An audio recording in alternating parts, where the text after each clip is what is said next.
Welcome to the American Academy of Grief Counseling's Videogram on Anticipatory Grief. And this is a very short video, but it's going to cover some of the basic tenets of what anticipatory grief is, the positive and the negative that can come with it in itself. With anticipatory grief, there are primarily three individual groups that are going to be most impacted by it. Obviously, number one, the dying. If someone has a terminal illness, their diagnosis is rather grim. And in that diagnosis, they know they might have 6 months left or a year of life. And that can bring to them the fear of death as it approaches, and they can begin to grieve their own death before the time actually even comes. And this is also true for the second group, caregivers and family of the dying. They might already be so distraught that they're already having the individual buried and experiencing the funeral in their own mind before the individual is even dead. And in that regard, they lose all optimism, they lose all hope. And in that can lead them away, in fact, from the actual situation while they still have their loved one with them. So that type of anticipatory grief can become debilitating in this regard. So many caregivers and the family of the dying upon that diagnosis go through many of the same pains and mental torments that those of the dying are experiencing themselves. And then there's just those who have a fear of the future. Many are obsessive compulsive in this, and they are constantly worried about dying, and they might even think about their own death, even though there is no death. There is no diagnosis of death in the near future. They're completely healthy, or they may have family that they love so dearly, and they're thinking about, wow, my mom and dad are entering their golden years. How many more years do I have? And they might start to dwell on that, and they might start to think about this type of death occurring. Or individuals who might own a pet. Their dog might be around 10 years of age, perfectly healthy again, but they realize that the years are limited. And this can initiate a type of anticipatory grief, even though no event has yet occurred. So anticipatory grief can be something that is there, it's going to occur, or it can be, it hasn't occurred yet, nothing has been diagnosed, but you know eventually something bad is going to happen, even though nothing has been diagnosed. Because in life, we live in a valley of tears. And living in this valley of tears, in this temporal reality, death occurs, and it's eventually going to happen. So in some ways, you know, to some level, there is an anticipation of loss. It's just how much does it bother us, even though nothing has been diagnosed, or nothing is set in stone yet. So we have those who are experiencing the given future as diagnosed, and then we have those individuals that just probably worry a little too much about what's going to occur. So one thing that anticipatory grief does that is good is it teaches us that there is still time. There's still time with our loved one or the dying individual to discuss the present, the past, and the future. And many individuals who are terminally ill, they might shut off, they might keep people away, or those who are losing their loved one might be afraid. They might be afraid to come and talk about the actual death. And this is a time when death should be discussed. It's not a taboo subject. And so many times individuals are so fearful of death because of anticipatory grief that they don't even want to talk about it. They don't want to talk about, well, mom, dad, when you're gone, what do you want? How do you want to be buried? Is there anything that you would like particularly to be said or given away? And it's because of this taboo fear that they think it's morbid to discuss, or if they talk about it, maybe it'll happen sooner than later. And this is not the case. So anticipatory grief can push us to bad regression, but it can also push us to the ability like, hey, this is going to happen. It's been diagnosed. We need to talk about it. So the father or mother or elder who's been diagnosed calls their family in and they discuss the present, the past, and the future, or share things that they might have never shared before.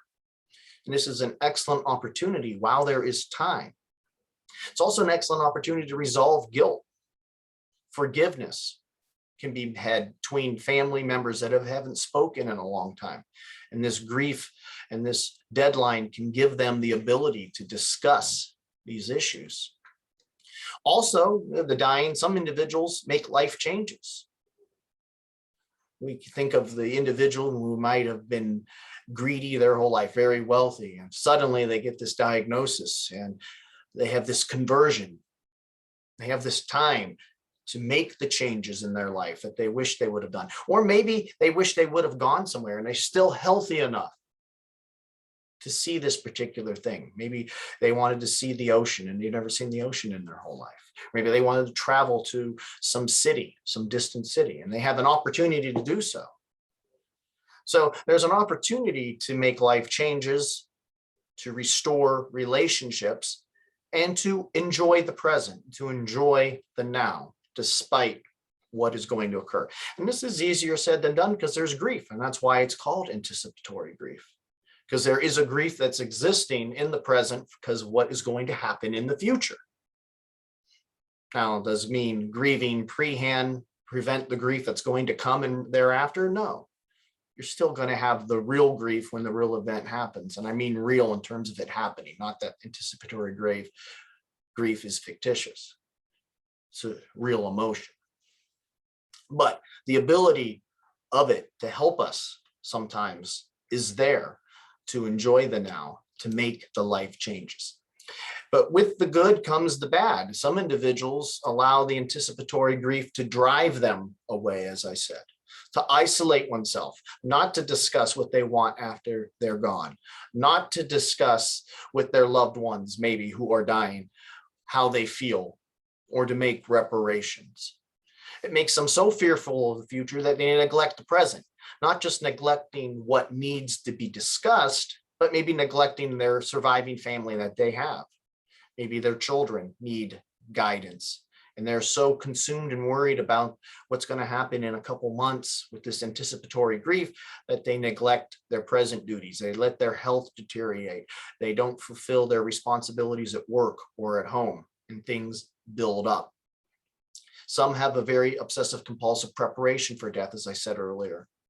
They'll sit at home and analyze every event of what the funeral is going to be like, while their loved one is sitting in the hospital maybe, or at home, and you can talk to them still. They're still there. And then there's going to be regret after that. You had all this time to talk to them, and instead you were so worried.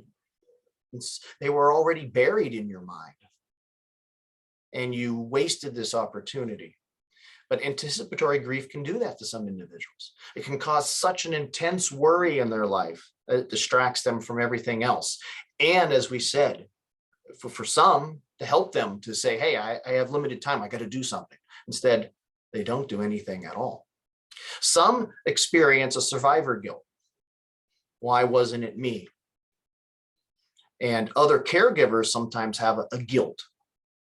They cared so well during the period of their loved one's illness that there's a relief later, and there might be a guilt that creeps in for them while they're anticipating this death. And maybe they feel that they grieved so much, as I did say earlier, that just because you grieve before doesn't mean you're going to grieve after. Maybe they've done, and it could be this way too, the other side of the coin, they grieve so much that the grief might feel a little bit less when it occurs, and they feel some relief. And that's, again, where this type of survivor guilt kicks in.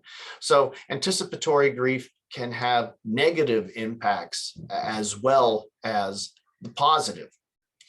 Ultimately, though, when we hear bad news and it revolves around the future, we're going to have some type of anticipatory grief.